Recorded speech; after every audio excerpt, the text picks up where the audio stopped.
Hey friends.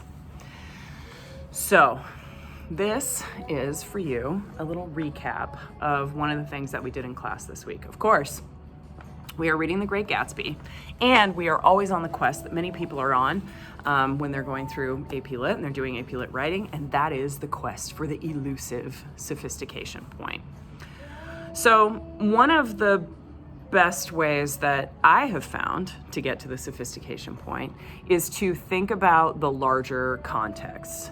Not just what's happening on the page, but what led to the things that are happening on the page. And part of that for me is thinking about point of view. Not just what point of view is the story told in, but how did the person who is telling the story develop their point of view? How did they become the person that they are that sees the world the way that they see the world? So Nick Carraway in The Great Gatsby is an interesting case for this. He gives a lot of information about himself that clues us into his biography and how he became the person that he is. He's not super reflective about that, but he gives us a lot of information that allows us to be reflective about it. So the way that we approached this time was by thinking about Nick's point of view as a function of identity. And this is a useful thing to do for most people because our identities, who we are, have a huge impact on how we experience the world. What do we see around us, and how do we perceive the things that we see around us?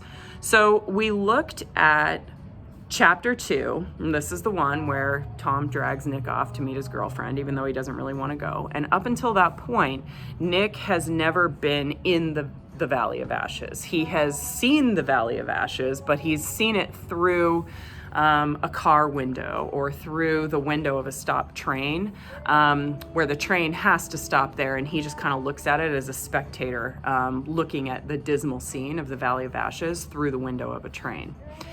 But in this chapter, he gets off the train, and it was interesting to me how he's not super affected by the Valley of Ashes even while he's in it.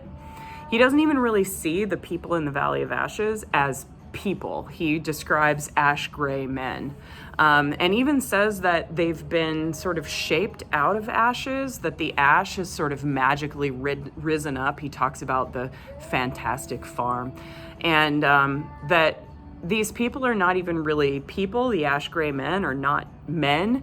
They are made of ashes instead of having been turned into ashes by their residency in the Valley of Ashes. So I was interested in looking at this place, this setting, and how Nick's identity informed his view of it. So we did this by first looking at Psalm 23 in the Bible, and Psalm 23:4 specifically, which says, "Yea, though I walk through the valley of the shadow of death, I shall fear no evil, for thou art with me. Thy rod and thy staff, they comfort me." And this is attributed to King David, and so you can look at King David's biography and start to think about his identity and compare and contrast that with Nick Carraway's identity. And again, the big 8 factors for identity, and there are many, many things that go into making a person who they are. But the big 8 starting point are ability, age, ethnicity, gender, race, religion, sexual orientation, and socioeconomic status. And if you consider these things in yourself, you can see how they impact your experience. If you consider them in a narrator, you can do the same thing. So we did that with Psalm 23. Then we looked again at the Valley of Ashes, the first few pages of Chapter 2 in Gatsby. And then we pulled in a third text, which is Coolio's song, Gangsta's Paradise, which directly refers to Psalm 23:4. It starts with, "Yea, though I walk through the valley of the shadow of death," and then it stops before we get to any green pastures. I take a look at my life and there's nothing left. And so obviously Nick and Coolio have very different perspectives on the Valley of Ashes, starting with the fact that Nick refers to it only obliquely, like he doesn't even realize, sorry, I said Valley of Ashes, but I meant Valley of the Shadow of Death.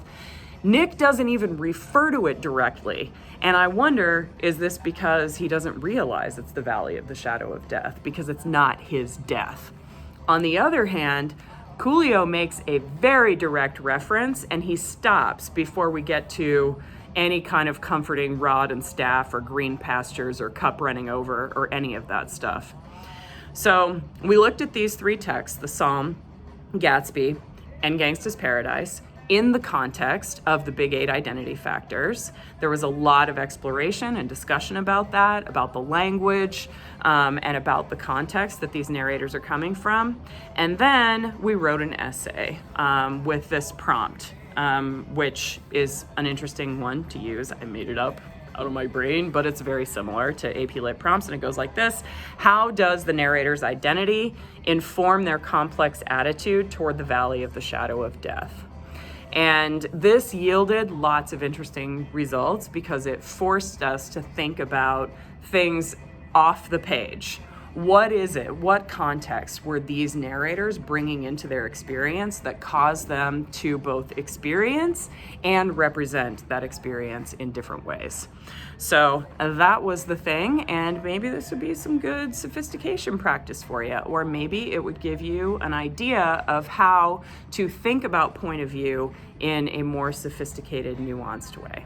Hopefully there was something there that was helpful for you. Have a lovely day or night, whatever this is for you.